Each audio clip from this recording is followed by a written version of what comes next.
السلام عليكم ورحمة الله وبركاته. أسعد الله أوقاتكم بكل خير. اسمحوا لي أن أرحب بكم. أنا محدثتكم أسماء الحمادي، الرئيس التنفيذي للكلية التطبيقية بالجامعة السعودية الإلكترونية. يسعدني ويشرفني تقديم هذه الندوة الافتراضية التي يقدمها المركز الوطني للتعليم الإلكتروني بالتعاون مع وزارة الموارد البشرية ووزارة الرياضة والجامعة السعودية الإلكترونية، لاستعراض ومناقشة إحدى أهم المبادرات التي انطلقت مؤخراً للارتقاء بالتعليم وتوسيع آفاقه وزيادة مستفيديه وتمكينه مدى الحياة، وهي مبادرة البرامج الجامعية القصيرة مايكرو إكس، إحدى مبادرات برنامج تنمية القدرات البشرية. سنتناول في هذه الندوة دور البرامج الجامعية القصيرة في تغيير مستقبل التعليم والتوظيف وموثوقيتها عبر ضمان الاعتراف بمخرجاتها للمتعلمين وأصحاب العمل. كما سنسلط الضوء على المبادرة الوطنية مايكرو إكس ودورها في تطوير القدرات البشرية لسوق العمل سريع التطور. أود أن أنوه إلى أن هذه الندوة ستقدم باللغة الإنجليزية، وسيكون هناك ترجمة فورية للغة العربية ولغة الإشارة عبر الضغط على أيقونة الترجمة الموجودة أسفل الشاشة بعلامة الكرة الأرضية. كما أود أن أنوه إلى وجود استبيان قصير سيظهر لكم في نهاية الندوة. نقدر جدا اهتمامكم بتعبئته لغرض التحسين والتطوير. والآن اسمحوا لي أن أنتقل للتحدث باللغة الإنجليزية. Good afternoon, everyone, and welcome to today's webinar, Empowering Lifelong Learning with Micro-Credentials. I am Asma Al-Hamadi, CEO of the Applied College at Saudi Electronic University, and I will be your moderator for today's session. Our webinar today focuses on how micro-credentials are shaping the future of education and employment, building trust in their value for both learners and employers, and the role of MicroX initiative in supporting human capital development, especially in line with Saudi Arabia's Vision 2030. We are privileged to have an outstanding lineup of experts who will share their insights on these topics. On behalf of the National E-Learning Center, allow me to welcome our speakers, Dr. Peter Bevan, CEO of IEC Professional from Australia, Dr. Caroline Smith, Executive Director of the Center of Education and Training at the Australian Industry Group, Dr. Mizna Al-Marzougi, Director General of the Leaders Development Institute at the Ministry of Sports, and Dr. Khalid Al-Shahrani, Director General of Sector Skills Councils at the Ministry of Human Resources. We will conclude the webinar with question and answer session, so feel free to submit your questions throughout the webinar in the chat box, and we'll address them at the end. Without further delay, let's get started. Our first speaker is Dr. Peter, who will discuss the future of learning and how micro-credentials are shaping the future of education and employment. He will cover the rise of micro-credentials globally, how they are being adopted by education institutions and employers, and how they are helping to close skills gap in the job market. Dr. Peter, the floor is yours. Thank you very much. And thank you for having us here for this afternoon. Let me share my slides. If I could just ask the current sharer to stop sharing, so I can put my slides up. Great.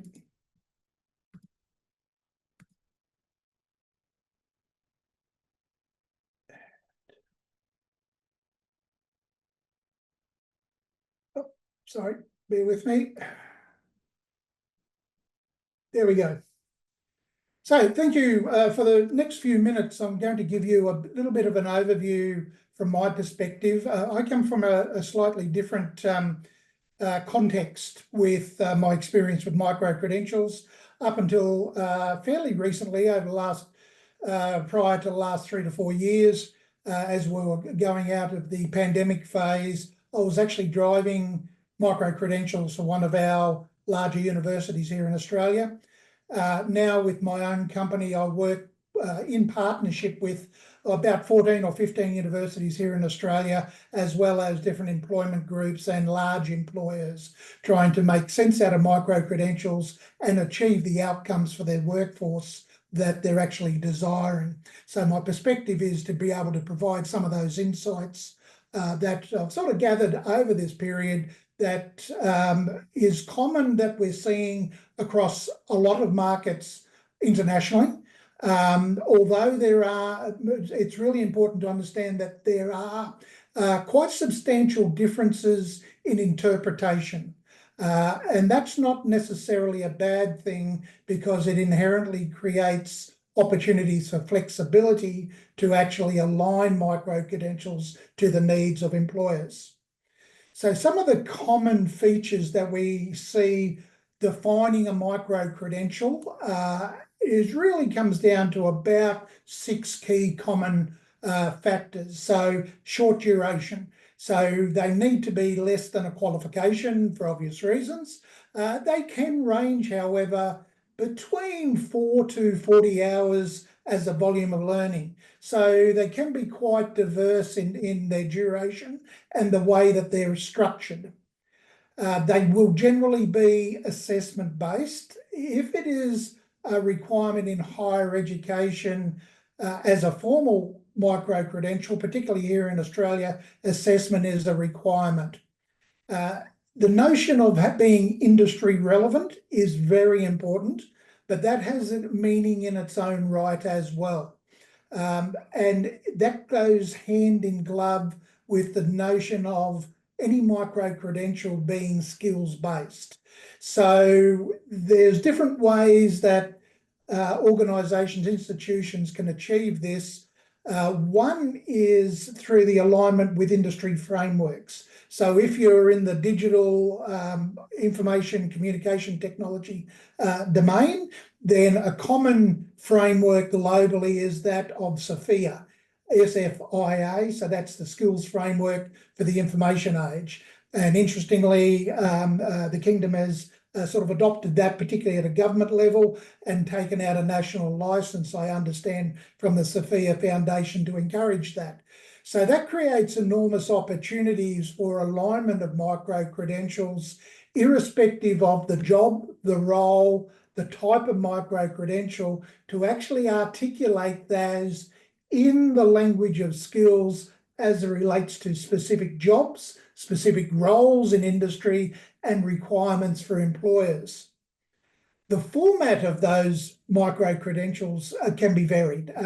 It's not a requirement to do just face-to-face, but online, blended, hybrid, asynchronous, anything that makes sense to the audience that allows them to participate in the format they need.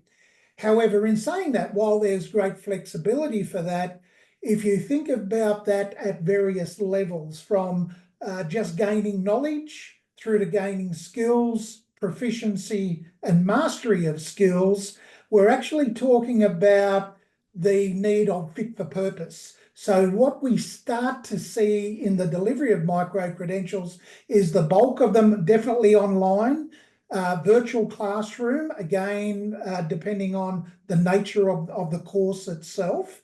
But as you go up into more senior participants, they tend to then start to go back into combinations of blended, both in terms of virtual classroom as well as face-to-face again. So there's great variability in that based on the fit for the market and the fit for the purpose. The notion of also being able to enable pathways to qualification. So the notion of being able to add micro-credentials, be able to stack them to build up standing, so recognition of prior learning, credit towards qualification, to give that pathway opportunity is becoming a greater focus, particularly at the higher education context.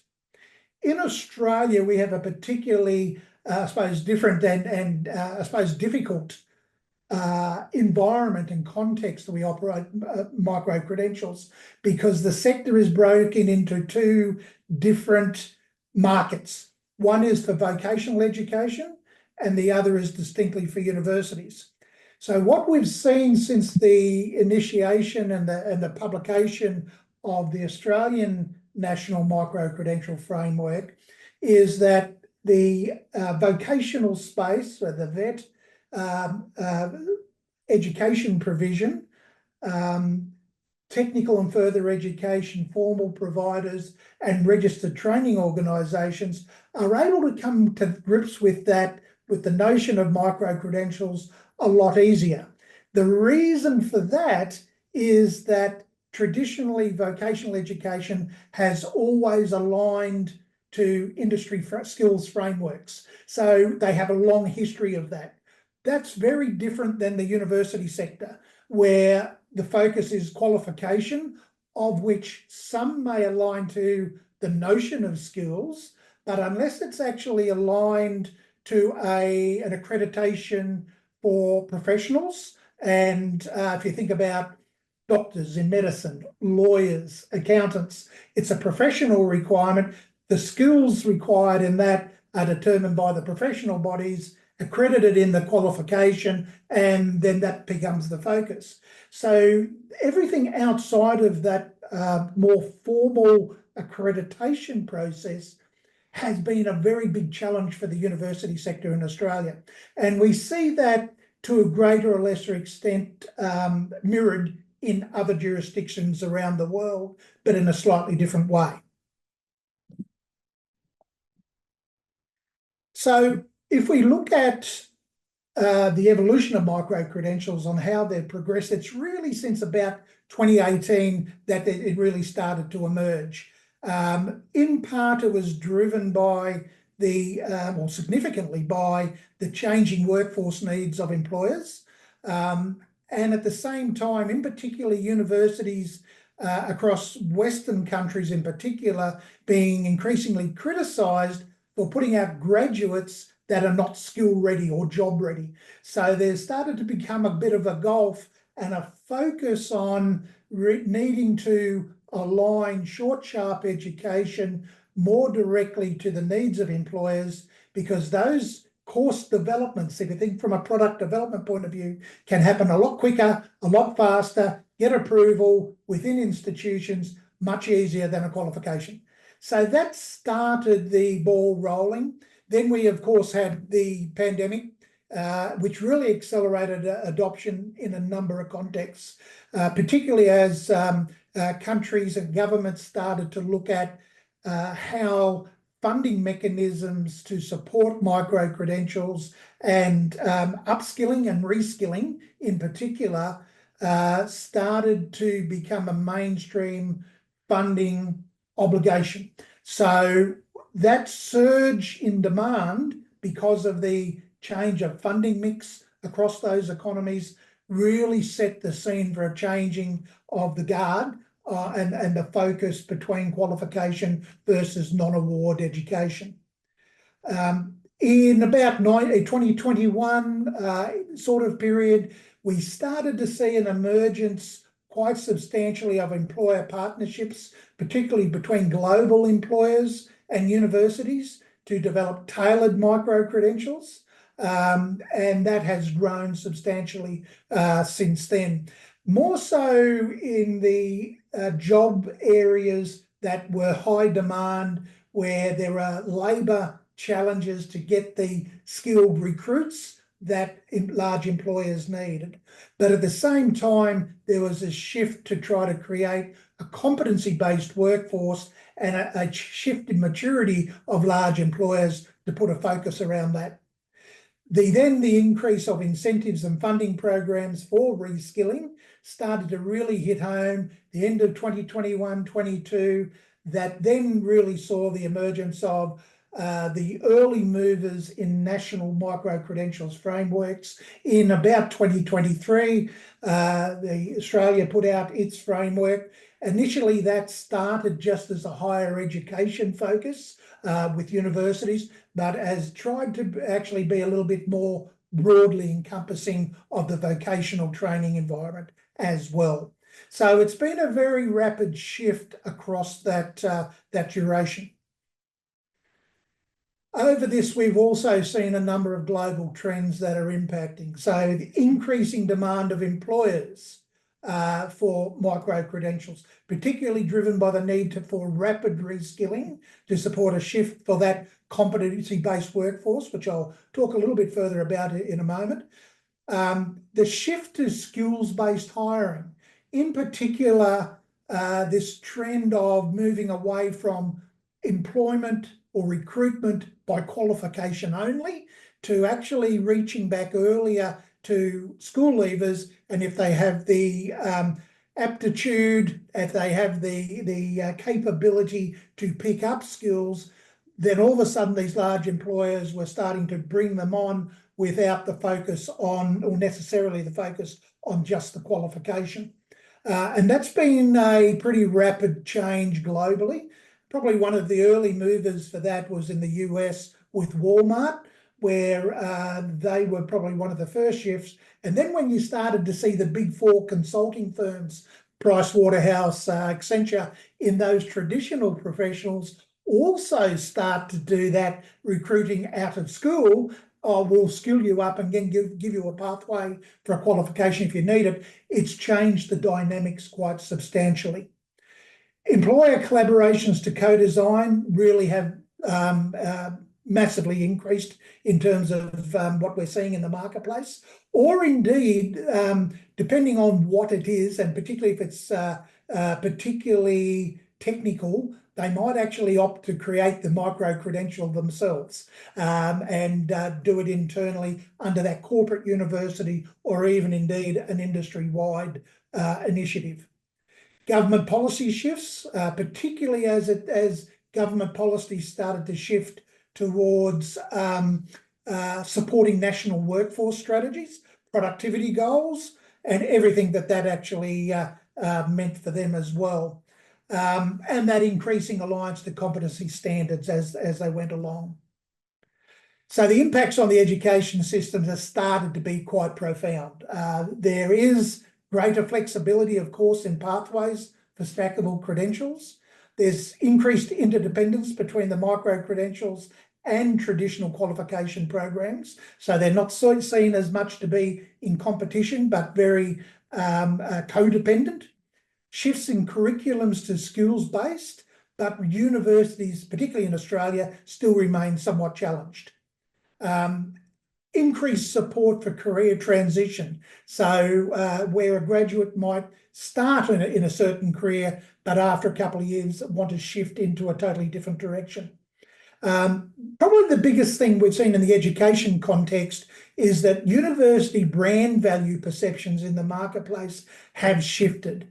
Now, that is a challenge for universities that trade on brand reputation, particularly in the free market context. And those universities that are able to be seen to be much more responsive have actually taken it on board a lot quicker. We're also seeing this continuous skills development for lifelong learning, flexibility of learning formats, and learning itself as a motivator for upskilling and career growth, where they might not have a specific need from a skill point of view, but they're starting to want to open their horizons around career opportunities. Now this quite detailed graph here, I won't go into it in detail, but what it is starting to show is that the observance in the marketplace is that larger employers are shifting to the right of that bell curve, in that they're building this competency-based workforce where they start to identify, map skills needed for specific roles at specific levels. So that's actually informing and changing their workforce strategy, and indeed how they want to engage with the education sector to actually link in micro-credentials to those needs. So that shift is, we're seeing now a more rapid shift to the right, as more and more organisations need to do this to address some of the productivity issues in the marketplace. So we've got a number of best practices. Of course, Australia was one of the early movers, but New Zealand, EU, Singapore, and now the Kingdom as well, with the new programs released there. But the Other large markets, in particular the North American market, US in particular, is much more challenged because it's not a central education system. Effectively, every state and indeed every major city can be their own education system. So getting commonality in that requires a totally different paradigm from them. So I wouldn't be looking to the US as a leader in this space, although they are doing some very interesting work in terms of transparency and transference of credentials for stackability. Quality assurance is right at the forefront, trying to get that standardized approaches for quality standards and consistency, interoperability, transparency and clarity, and the flexibility and application. So they're the common things we're seeing right across the board as a general series of observations. Again, there's a number of there's a number of really interesting case studies that have emerged, particularly in the tech industry, IBM, AWS, Salesforce, particularly in the notion of technical certifications, how institutions might actually embed content and requirements around certification as part of a micro-credential. We're seeing that outside of the tech space in fields like systems engineering, digital engineering, those sort of fields. In particular, where micro-credentials can also be seen as a career advancement tool. So an example of that is the Global Sustainable Tourism Council, which is really about sustainable tourism practices and having that international recognition of transferability based around sustainability goals and practices. And of course, I mentioned the Sophia framework for ICT skills.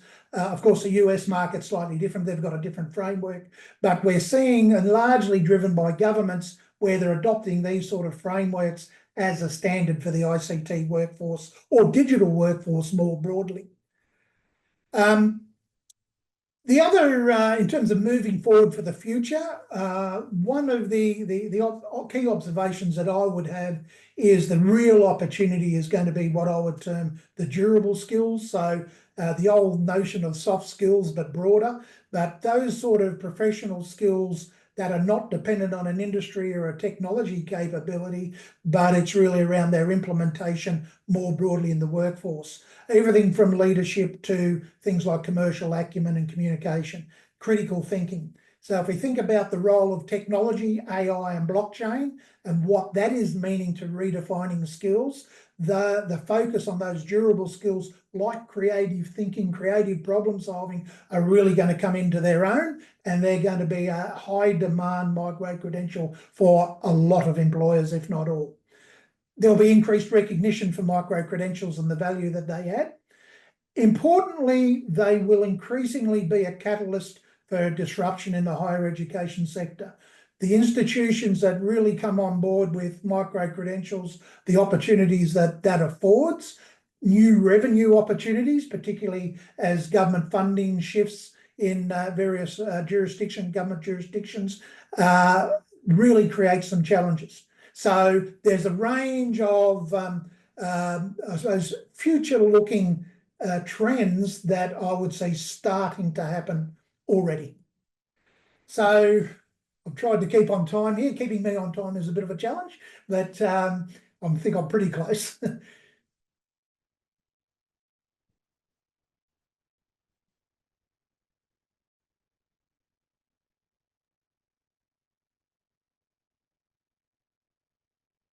Thank you so much, Dr. Peter, for the insightful presentation and the future of learning and the role of micro-credentials in transforming the education ecosystem. Next, we move into our second theme, building trust in micro-credentials, ensuring recognition and value for both learners and employers. Our next speaker is Dr. Caroline, who will explore how universities are embedding micro-credentials into their curriculum, the challenges of accrediting these programs, and how industry education collaboration is validating them to meet the market needs. Dr. Caroline, over to you. Thank you so much. I'm really pleased to be here with all of you today and to talk a bit about my perspective, which I'm come from the Centre for Education and Training at the Australian Industry Group, which is an employer organisation in Australia. And so I will be very much speaking today from an industry perspective, and in the Australian context, particularly from a vocational education and training lens as well. So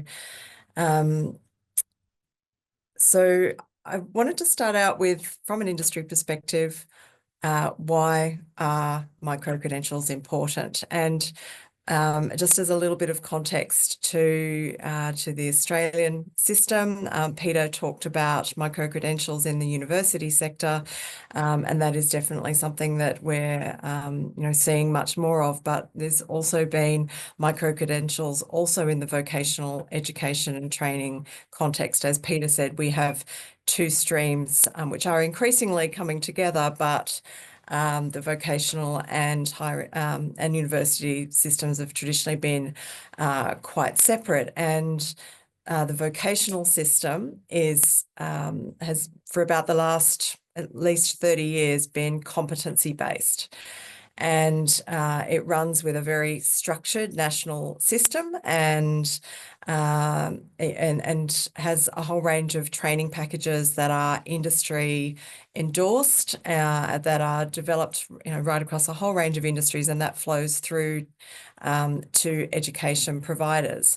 But because those training packages are developed with industry, and they point to full qualifications, sometimes they take a bit of time to change, and because of the increasingly dynamic environment that business is operating in, there is much more emphasis and much more need for specific skills that are in demand, and that could be because the type of skills and the work requirements are rapidly changing, for example, through changing technologies. It's really important for companies, new entrants and existing workers, to have the right skills. It's really critical to success. And as skill needs change, those the skills need to change. And so if the sort of the vocational system takes a bit of time to have some of those changes be enacted, micro-credentials have been a key way for that to occur. And I remember those discussions happening in about the late 2000s, around about 2010, and they were definitely something that industry was calling for in the vocational context in Australia back in those days. And so and really that's because smaller blocks of learning and development often are better at meeting these specific needs that emerge.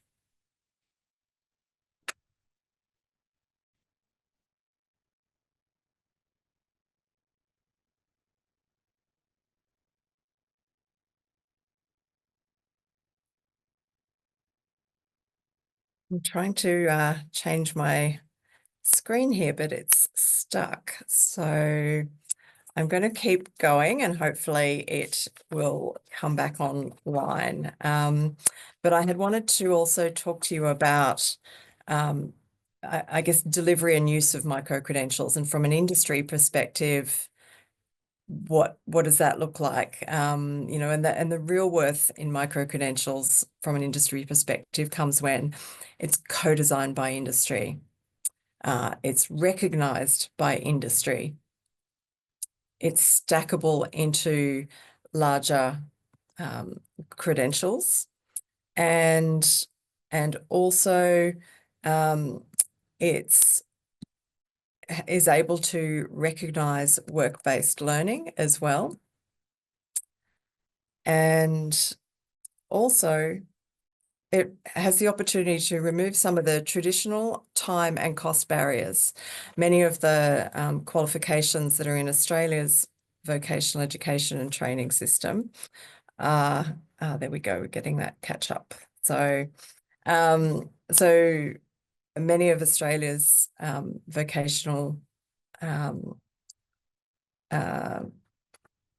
qualifications, they can take up to 2 or 3 years, even more. So, and it's not to say that, you know, full qualifications that really train people up, for example, to be an electrician or a fitter and turner, or you know, other qualification. Those full trades are still kind of incredibly important. But as we can see with something like a shift to a clean economy, there are certain skill sets that change really quickly, and therefore it might be, you know, needing to be top up credentials or top up skills that those workers might need. And so this is a way to actually get some of those skills to be upgraded faster than perhaps changing the full qualification, but also really importantly as a way of upskilling people who have already got their existing qualification as well, so that their skills remain really relevant for employers, but also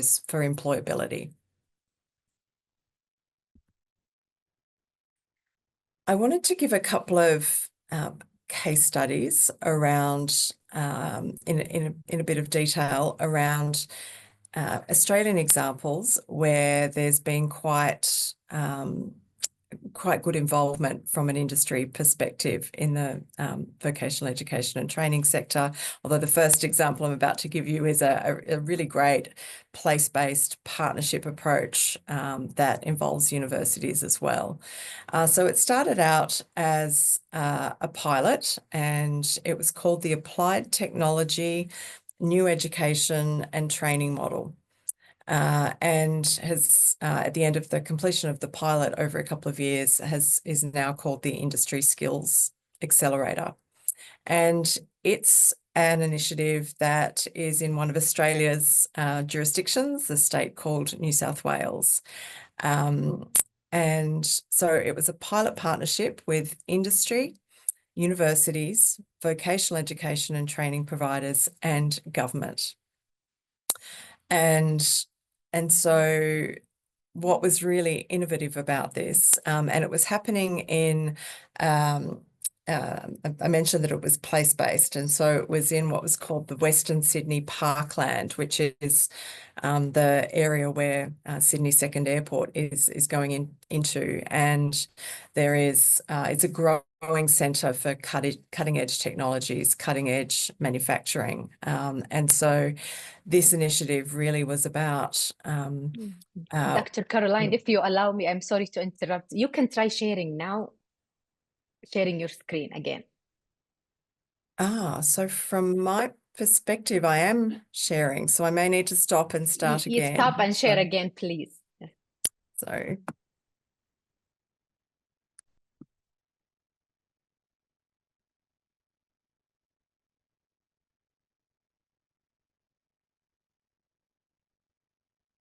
is that okay? Yes. Okay, great.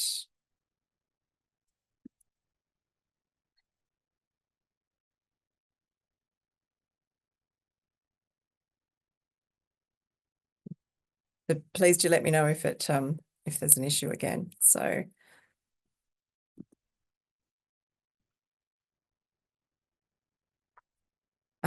with this particular initiative, what was really unique about it was that there was an industry reference group that was put together, and that industry reference group worked in that partnership to design the micro-credentials. So right from the start, it had that industry involvement, that industry endorsement.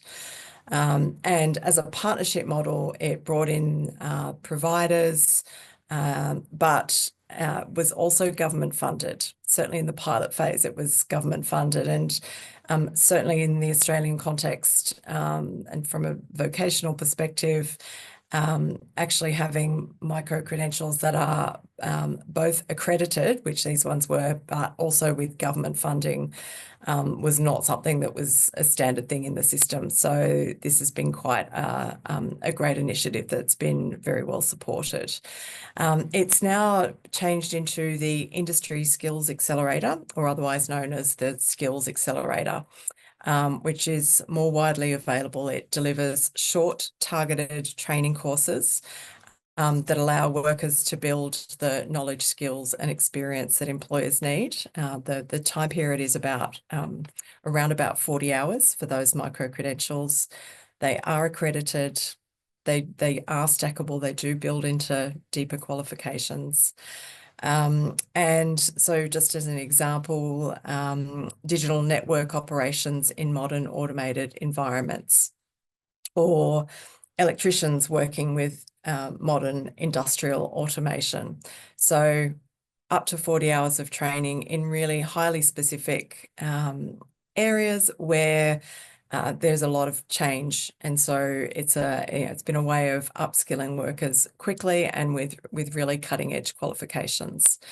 Priority industries where this is available include advanced manufacturing, transport and logistics, aerospace, defence and agribusiness. And what's made these different is that they've been designed by business for business, but very deeply connected into the national frameworks.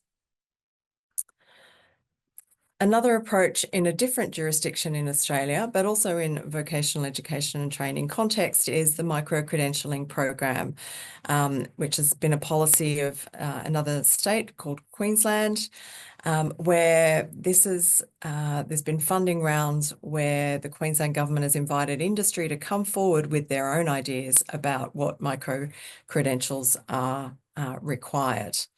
This is a little bit different. These are non-accredited, and they're really about, they've got certain principles that have been required. So complementarity to the vocational education and training system.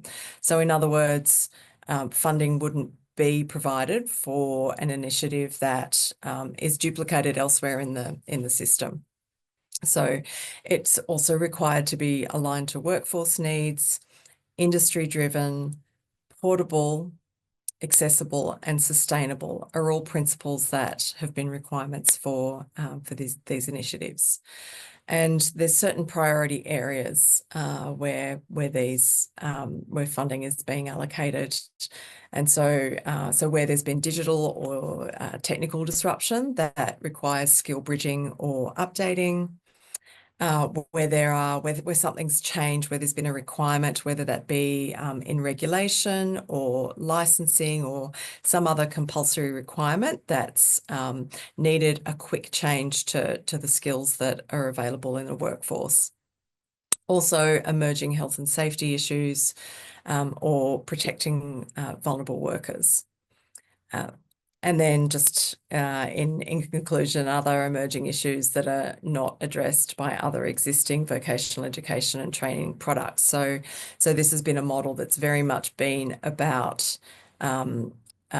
supporting industry to respond to quickly emerging needs, even though they haven't necessarily they're not necessarily accredited at this point, and it'll be interesting. This is a relatively new initiative. There's been 3 rounds over the last 2 or 3 years, and so I would anticipate that over time, as some of these changing skill needs get adopted into the national system, they probably wouldn't be supported as funded micro-credentials any longer.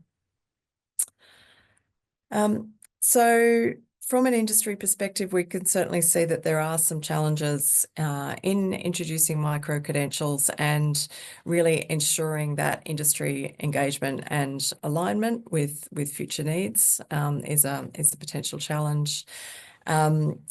Also, particularly if there's a lot of micro-credentials that come on board, industry want to know that they can trust the micro-credentials that either they're supporting and paying for their staff to train in, or if they're actually employing someone that they know that they can trust the micro-credential that's being put forward in a resume.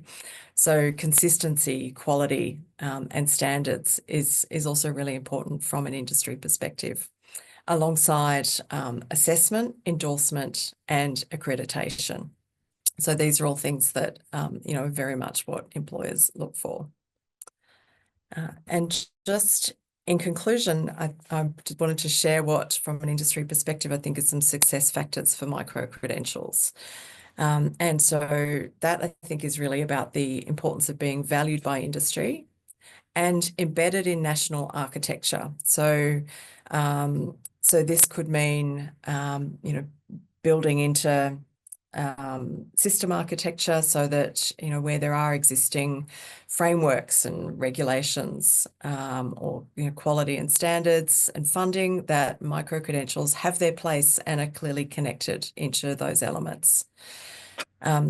Similarly, you know, being valued by industry, well, that comes through being deeply connected to industry, inviting industry to be involved in design, and also having strong industry engagement structures that often occur in national systems. And also, you know, it's a really important element of upskilling and lifelong learning. So taking a perspective that is really about how micro-credentials, you know, fit into the, I guess, the toolkit of skills that particularly adult learners have. And so there's some interesting conversations happening in Australia at the moment about the concept of a national skills passport, which is for another time for conversation, but it's really about putting some you know, systems and structures in place so that the concept and the definition and understanding of what a skill actually is, we can get some greater consistency in that. And that's a really, that's an element of supporting lifelong learning and upskilling, which is yeah, incredibly important part of micro-credentials. So thank you all for that. Apologies for the technical glitches. Thank you so much, Dr. Caroline, for this fruitful discussion about the importance of building trust in micro-credentials and ensuring the recognition in the job market. Now we will move to our final theme, which is about MicroX initiative, innovating human capital development for instantly evolving labor market. In this segment, I will be sharing how MicroX initiative supports Vision 2030 Human Capability Development Program and contributes to economy diversification to equipping citizens with critical skills. Give me a second to share my screen.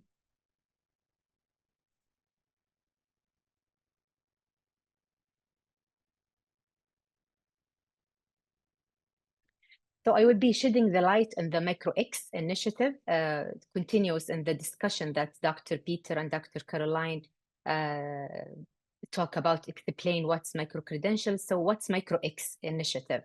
MicroX initiative is one of the human capability program, human capability development program initiatives. It offers micro-credential programs designed to equip individuals with skills that align with evolving demand of the labor market in Saudi Arabia. Over a 4 years period, we have the initiative aims to launch 350 micro-credential programs in collaboration with universities and industry employers across different sectors in Saudi Arabia. So what are the difference of micro-credentials and MicroX initiative? It's the same as the global definition. We just focused here on the e-learning or digital education. So micro-credentials are offered in MicroX, offered in an online learning format and are licensed by the National E-Learning Center. The programs consist of 2 to 6 courses with a minimum of 3 credit hours and a maximum of 23 credit hours, equivalent to 45 to 345 actual teaching and learning hours. They provide certificates for focused learning in specific skills and competencies based on evaluation. They are recognized by universities for obtaining higher academic qualification.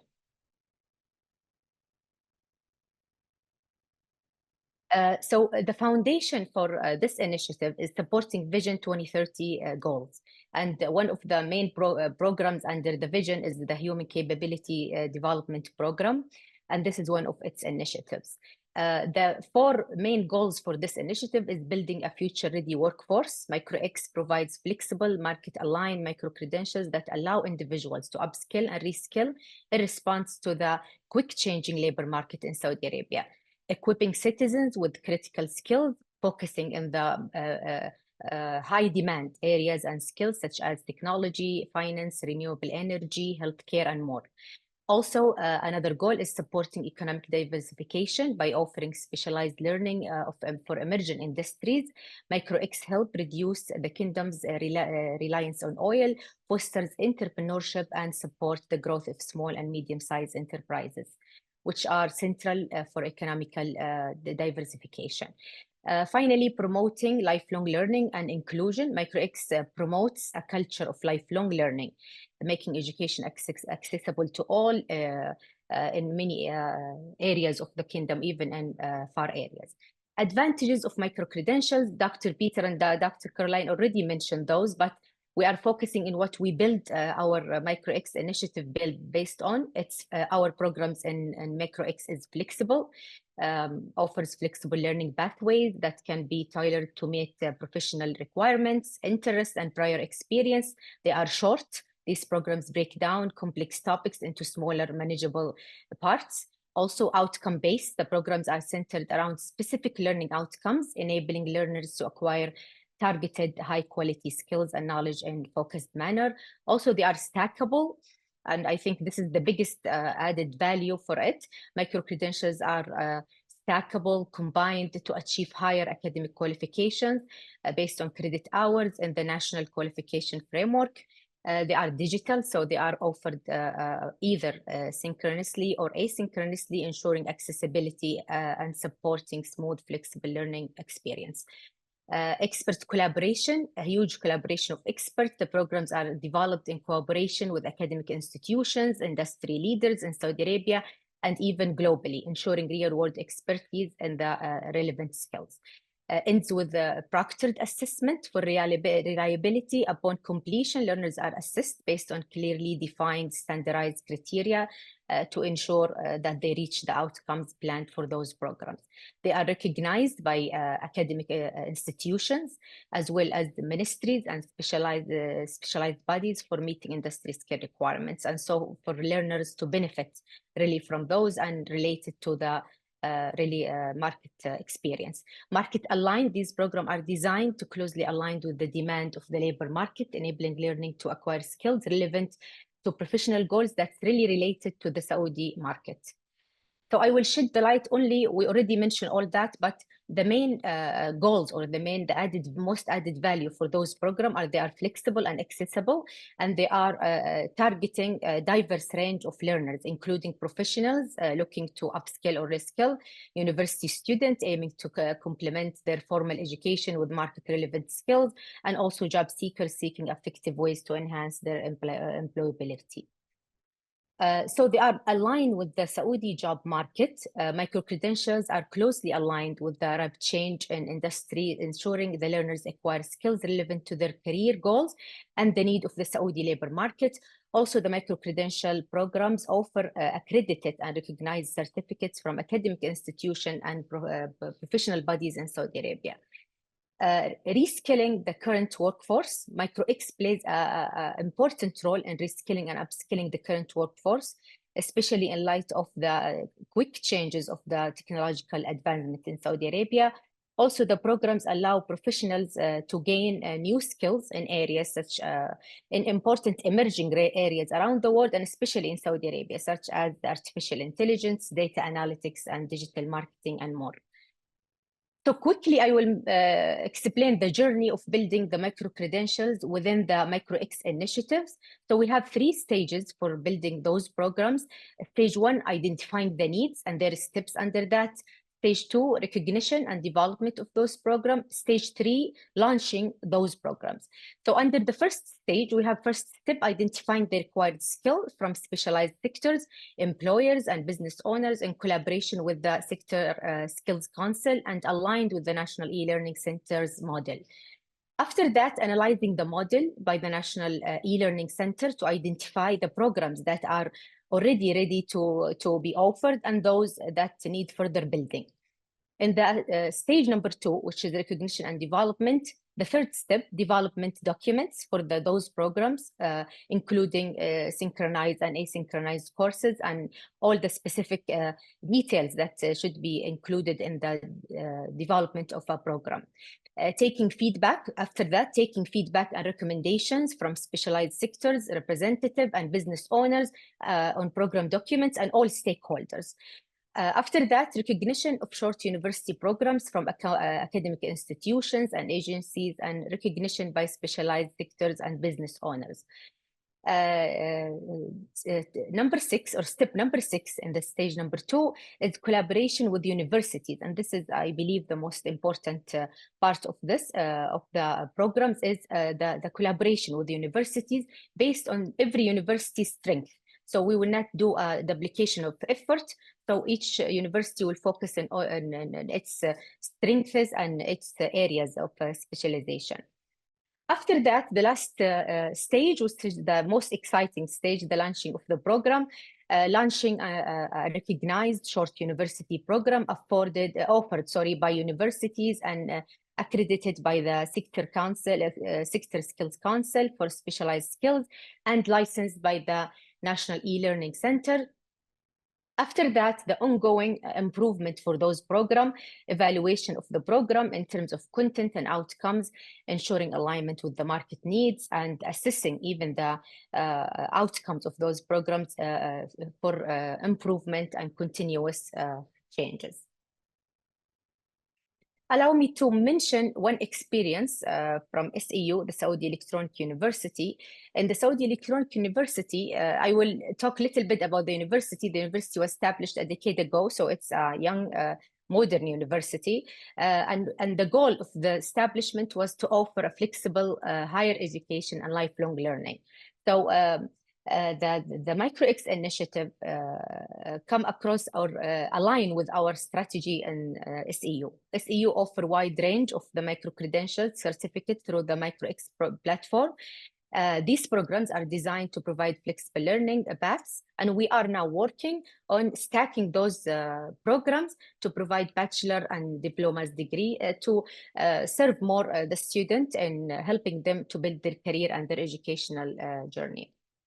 Little examples of the micro-credential programs that we offer now. We are proud that we have around 30 micro-credential programs now in the MicroX platform in 4 main areas: healthcare and public health, cybersecurity and data management, technology and innovation, management and consulting, and more. And we are working on more, and we are really excited about this project. That really, and also what makes us more excited is the huge volume of students wanting to involve in those programs.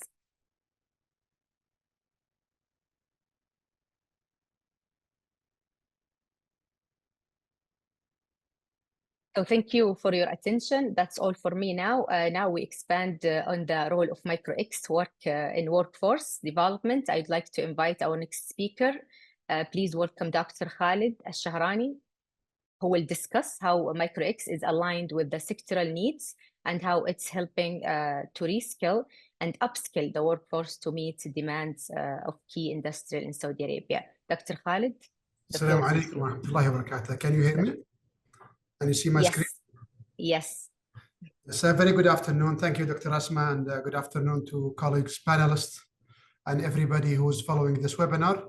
So I'll be speaking the next 10 minutes or so about the alignment with this MicroX with the sector analysis, sector needs through the sector skills councils.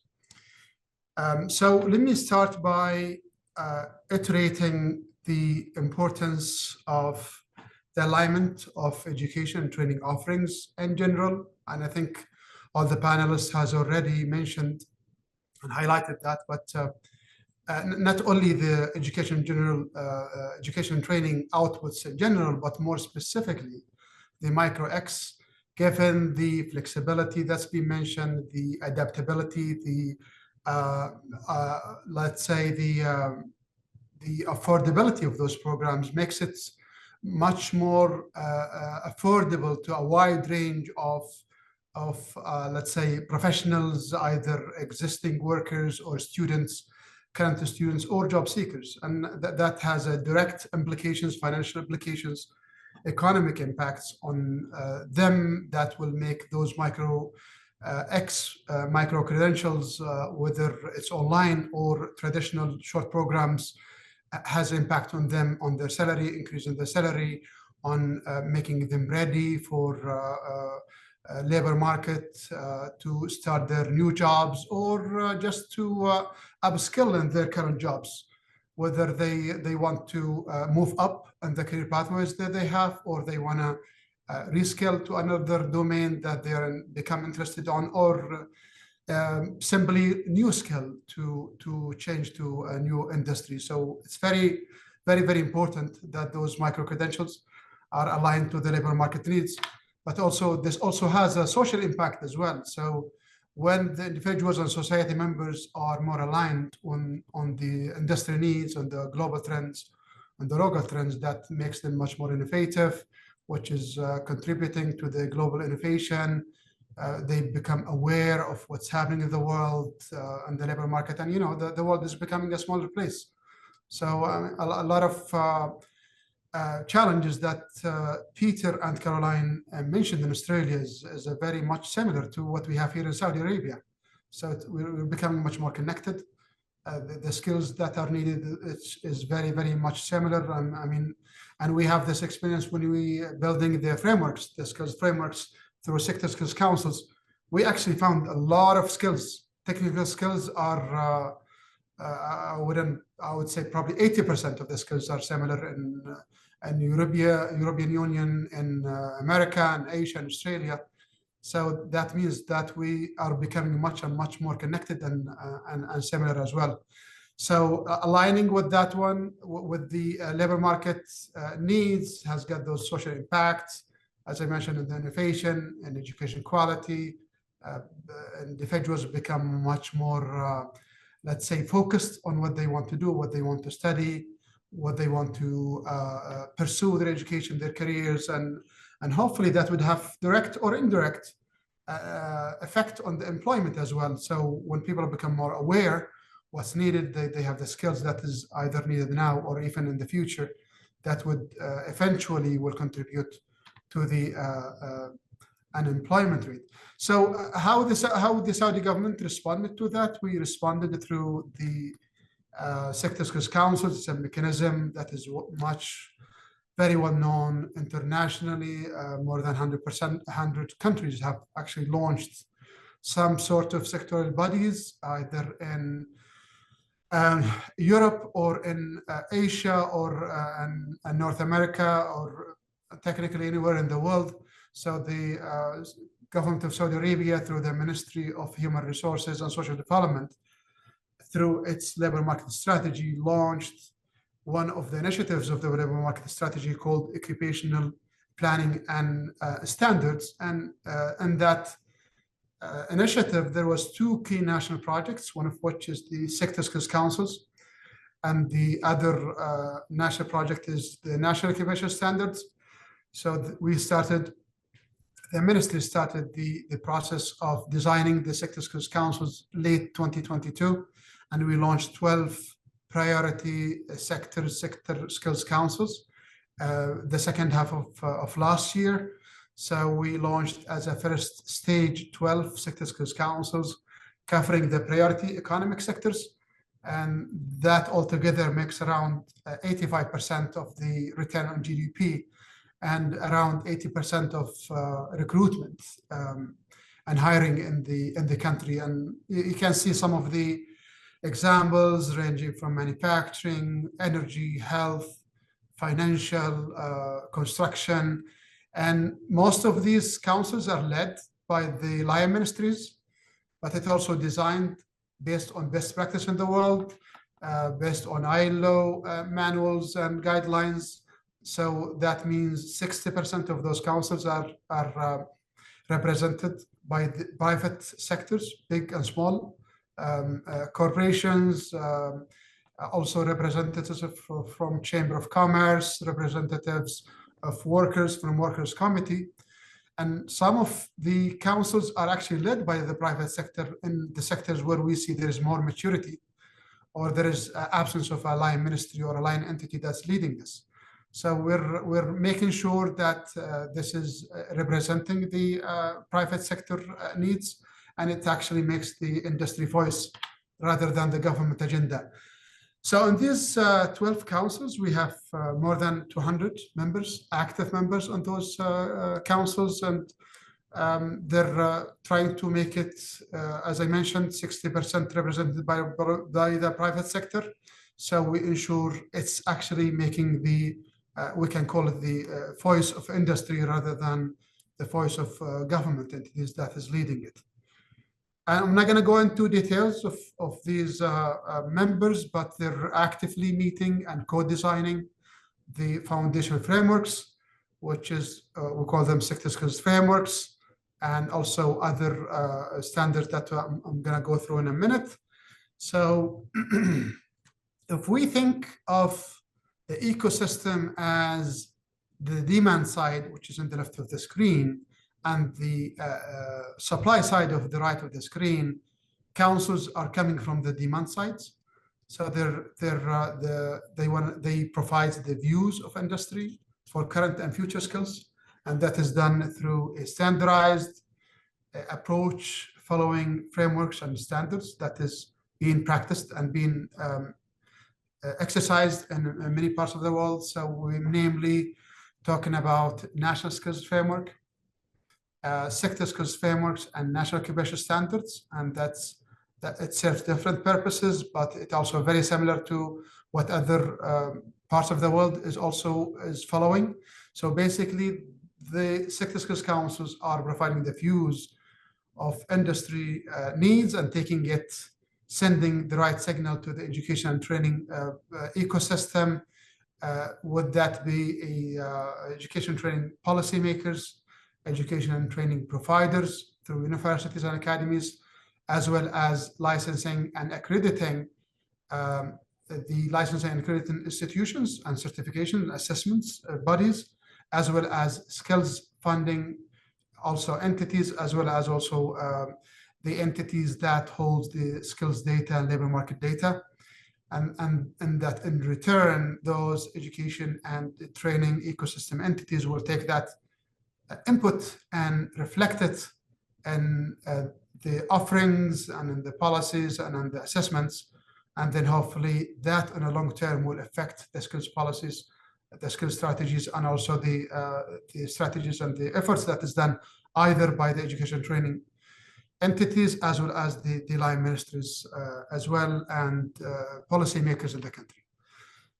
So in SSC's sector skills councils, we conducted and we started working with a number of entities in the country, trying to strike collaborations and start collaborations, with one of which is actually the National Center of E-Learning, which is the entity that is holding and launching this MicroX initiatives that we're talking about today. But we work with different entities. We work with universities, with corporate academies, with also other organizations, associations, and ministries. And we work in different levels. So we work on helping those institutions to, again, co-design their programs and aligning it with the sector skills frameworks.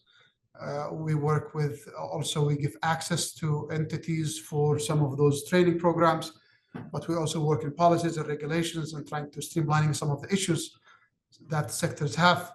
We also work with a number of entities that have mature efforts in national occupation standards and also with other competency frameworks. So we run those efforts and we highlight it and we run it by the council. We align it with the outputs of the councils.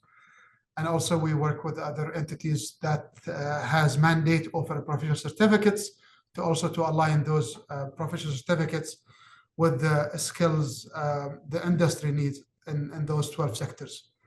So we've been actually walking the walk and working with the sectors, with the National Center of E-Learning, with a close alignment with the center on aligning those offerings, in fact, aligning the initiatives right from the beginning, and to make sure that this initiative is aligned with the offering of the sector. So We have been hosting the initiative's owners, namely National Center of E-Learning, to present in our councils to understand the needs from the council representatives across the 12 sectors, which is shown in front of you.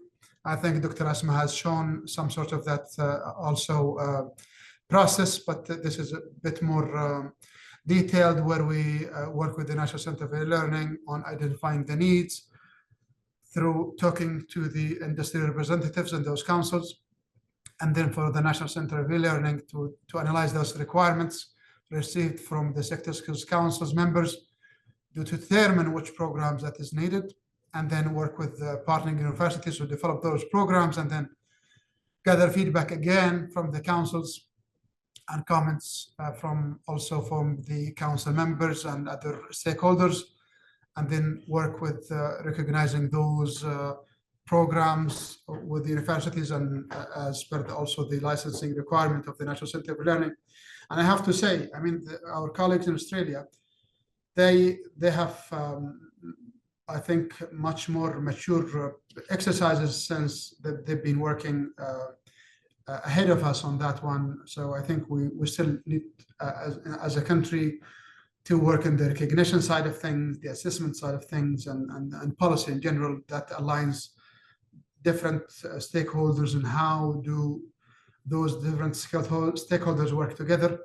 I think we have been exercising good example through the engagement between the sector skills councils and the National Center for E-Learning. I think there is, as we mature, there is a lot of chance and big chance to also to work in different aspects and recognizing those programs and aligning it with the national frameworks, especially that and the sector skills councils, where we are reaching a good level of finalizing our frameworks, our standards, but we also have other work to do with other entities for national qualification frameworks and other standards that we're building on.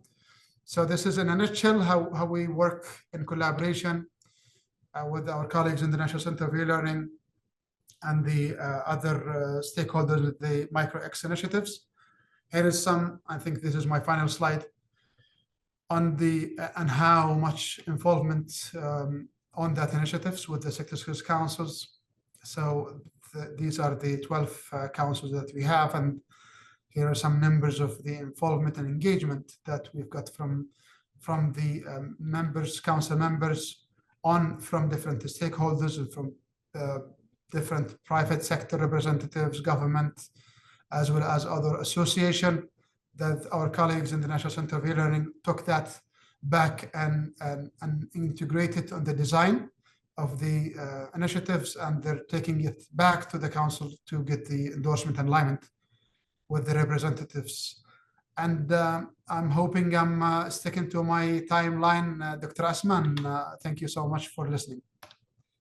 Yes, you are. Thank you, Dr. Khalid, for providing those valuable insights into how MicroX is addressing sectoral needs and helping to build future-ready workforce. Now I would welcome our last speaker, Dr. Mizna Al-Marzouqi, who will focus on how MicroX is playing a critical role in leadership development, particularly within the esports sector, and how it's contributing to Vision 2030. Dr. Mizna, over to you. Assalamu alaikum. Good afternoon, everyone. It's a great pleasure to be here with you and to talk about a very important topics for me personally and for also the Saudi sports sector. Allow me to share the content.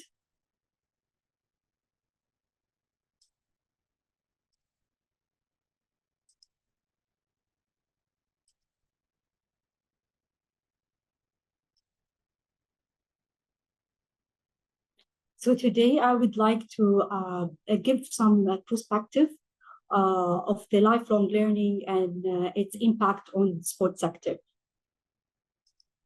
I will start with an introduction of the Vision 2030 and the sport ecosystem.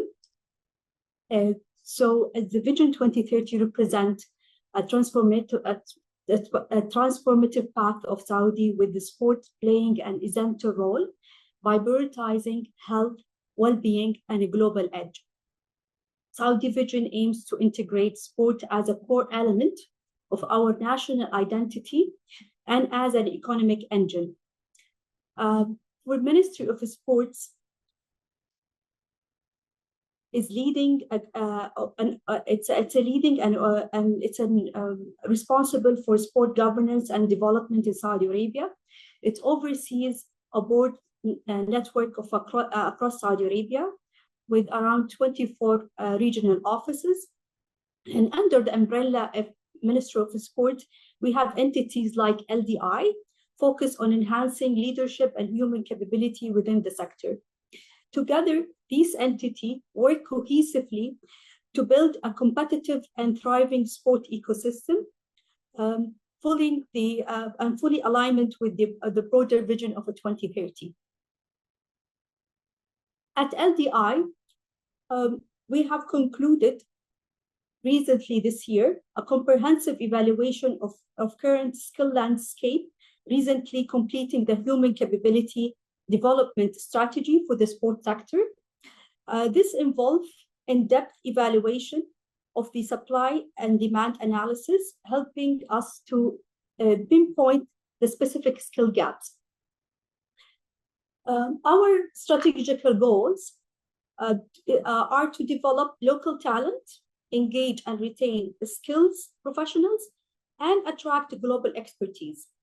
By addressing these areas, we are aiming to create a sustainable and pipeline of professionals, empowering Saudi sports sector, and to be a self-sufficient and a global competitive. And today, I think all my colleagues has focus and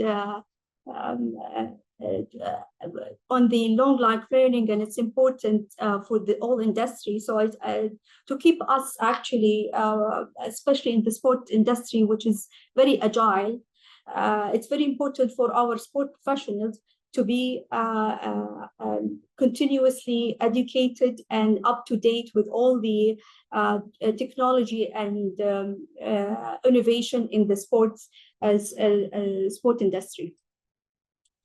So collaborating with the e-learning center and across sectors enable us to develop a program that align with the labor market needs and building a workforce that can adapt and lead on a global scale, which everyone today agrees on. Through this collaboration and alignment, we are supporting the development and the capable skilled professionals in sports sector, and fostering a future based on knowledge, skills, and collaborative growth.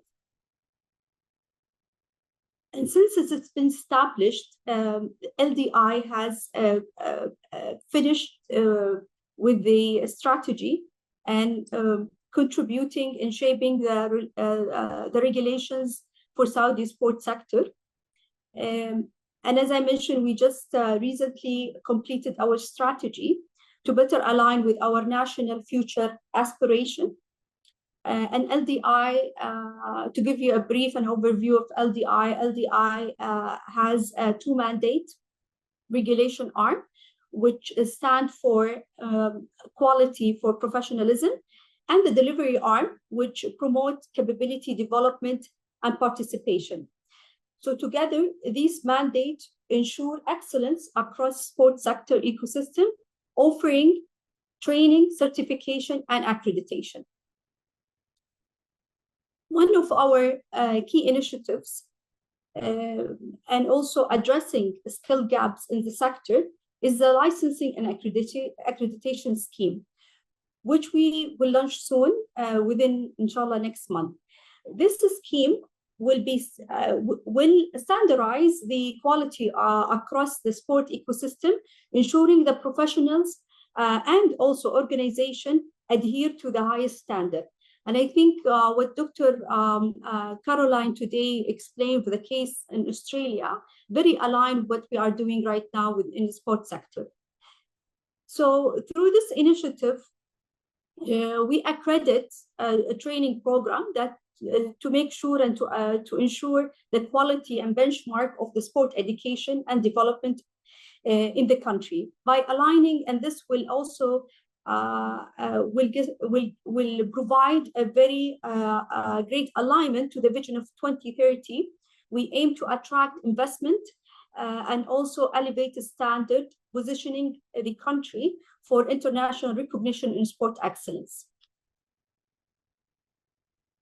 Moving to the MicroX program, and also highlighting, as all my colleagues today has mentioned, the relevance to what we are actually developing with our initiatives is licensing and accreditation scheme.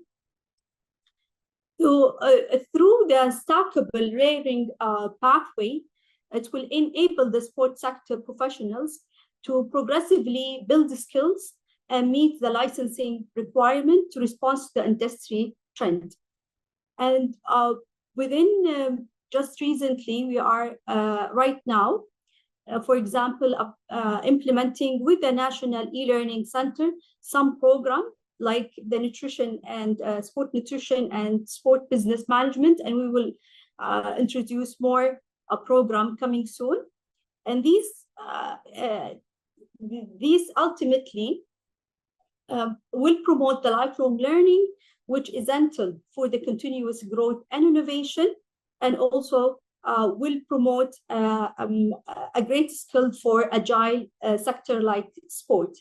As the industry evolves through technology and techniques, athletes, coaches, and professionals must emerge in the continuous education and make it a lifelong learning. So by actually fostering all the culture of lifelong learning and also enhancing, it will not also enhance the individual performance, but also will strengthen the entire ecosystem, which ensure they remain for a dynamic, inclusive, and future ready for us. Thank you so much.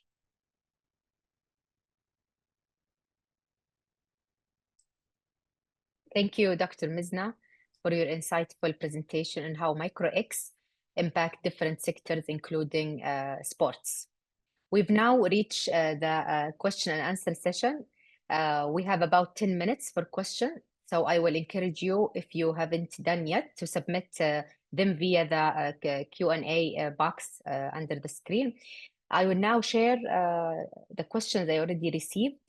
So the first question is for Dr. Peter. Can micro-credentials replace traditional degrees in certain industries, or will they always be seen as complementary? Yeah, a very good question. The short answer is potentially yes, but it depends very much on the discipline and the career in question.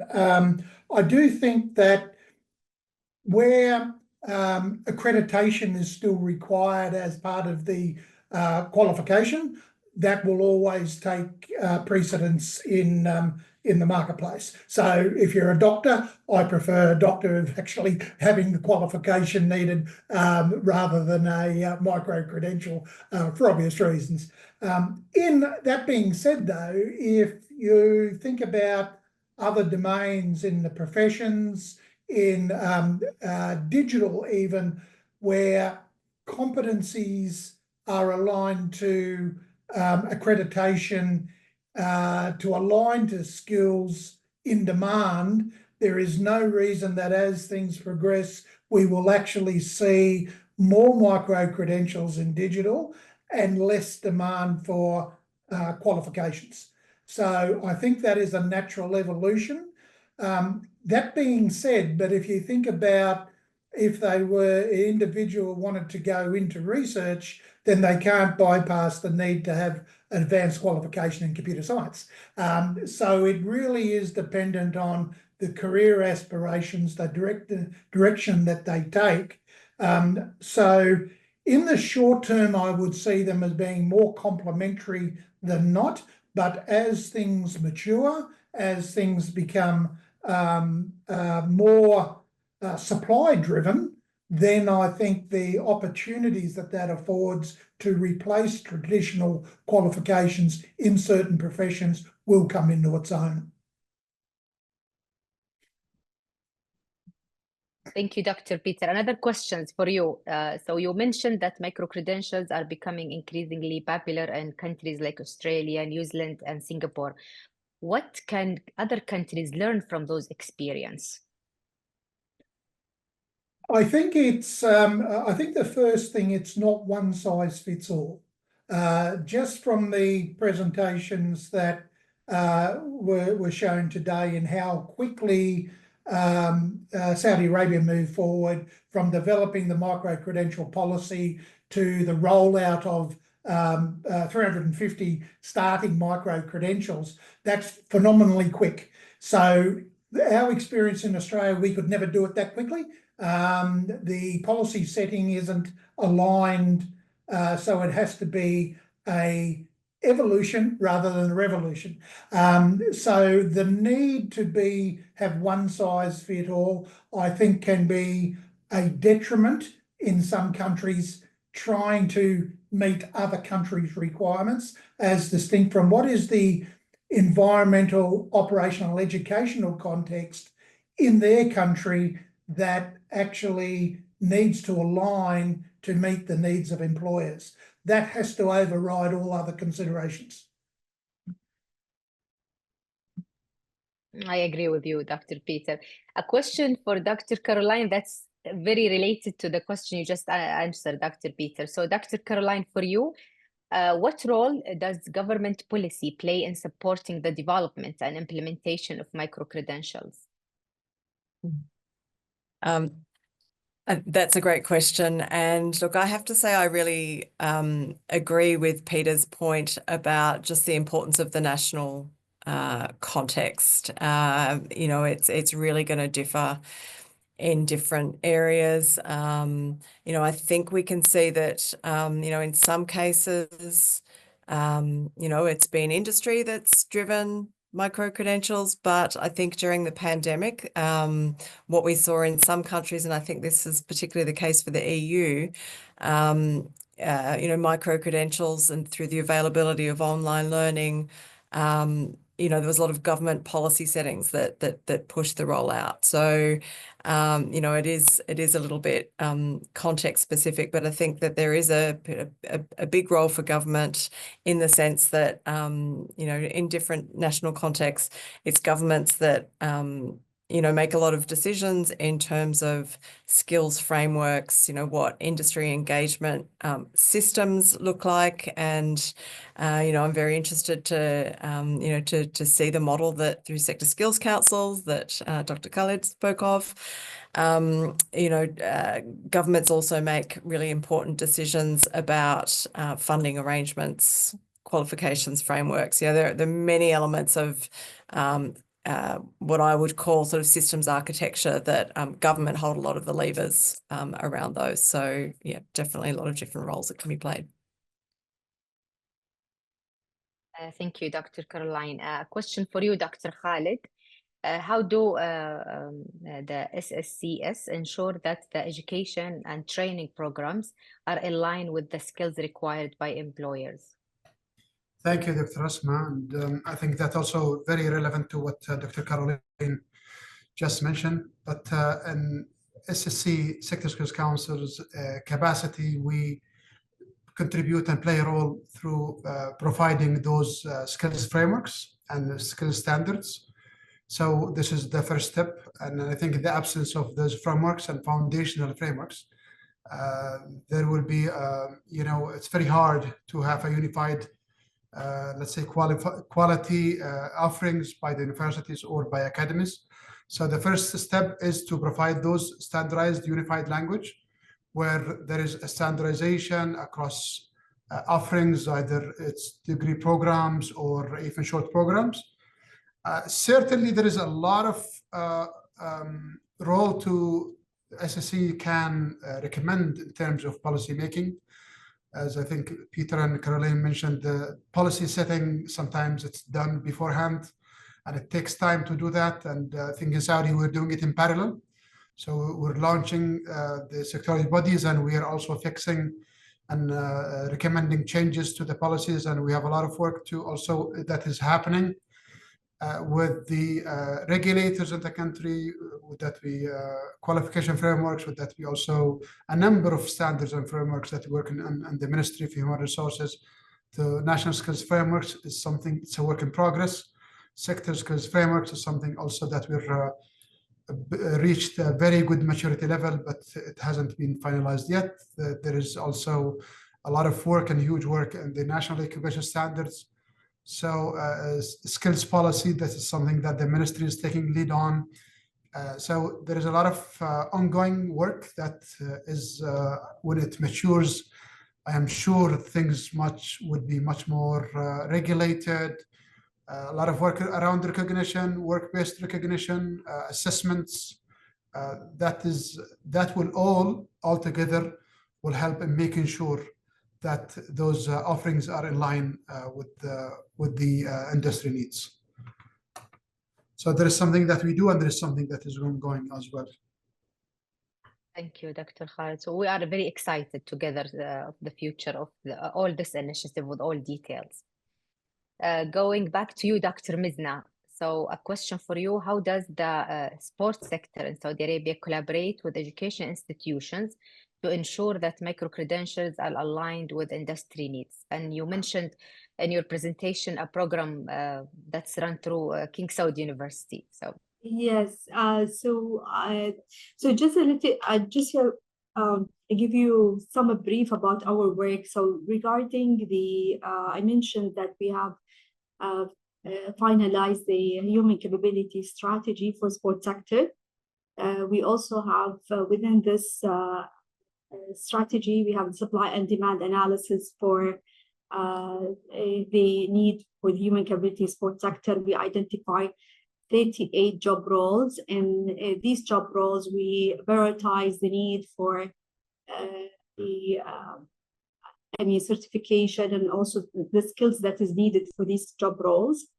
And I mentioned also the initiatives for the licensing and accreditation scheme that we will be launched soon. And this is actually the part where we are working with the education institutes locally to co-design these, especially licensing within the curriculum to provide the students to be ready for the job market, and also working with also universities and applied research, where we can also have an understanding how can we apply these kind of knowledge to be translated to a policy within our work. So a lot of work, it actually, we design also the need to our learning, the need assessment, need learning assessment, and this is actually is very important for us to collaborate with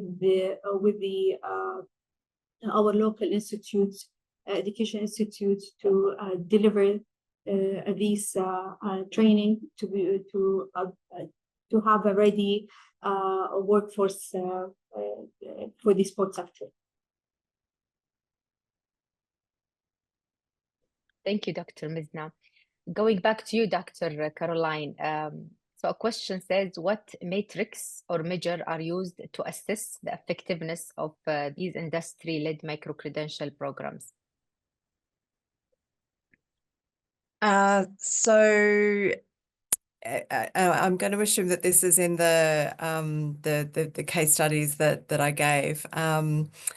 So, well, and it's also a great question. The two models that I talk about were actually both quite different. And so the first one I spoke of in New South Wales, that is quite a structured approach that has been developed as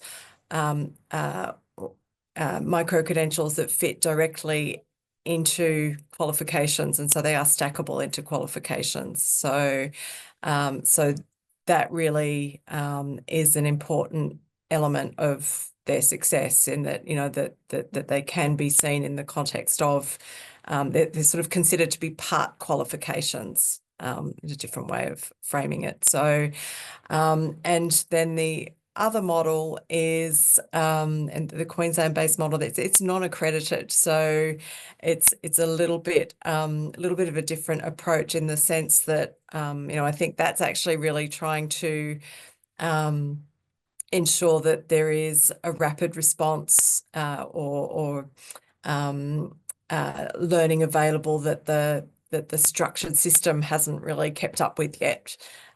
So I think the fact that it is industry ideas that are going forward to meet industry need means that, you know, from the get-go and from the outset, they are in need from industry. So that's a measure of success, I think, in itself. But what it does suggest is that you know, the formal system can be a little bit slow to meet those needs of industry. Thank you, Dr. Caroline. Well, we are very optimistic, especially here in Saudi Arabia, about the micro-credential programs, the idea of changing the deep and tradition education in universities, and the trust only in the traditional education. And I think I see a shift in students, even in the way they view micro-credentials. I'm hoping that the outcomes of those programs will really reach the goals and find its place in the workforce in Saudi Arabia. Thank you so much to all our speakers, Dr. Caroline, Dr. Peter, Dr. Khalid, and Dr. Miznet. It was a pleasure moderating this webinar today with you. And thank you to all of the participants for your participation. I hope you find this webinar both informative and engaging. If you have any further questions or would like more information, please feel free to reach out. Thank you again to everyone, and have a wonderful day.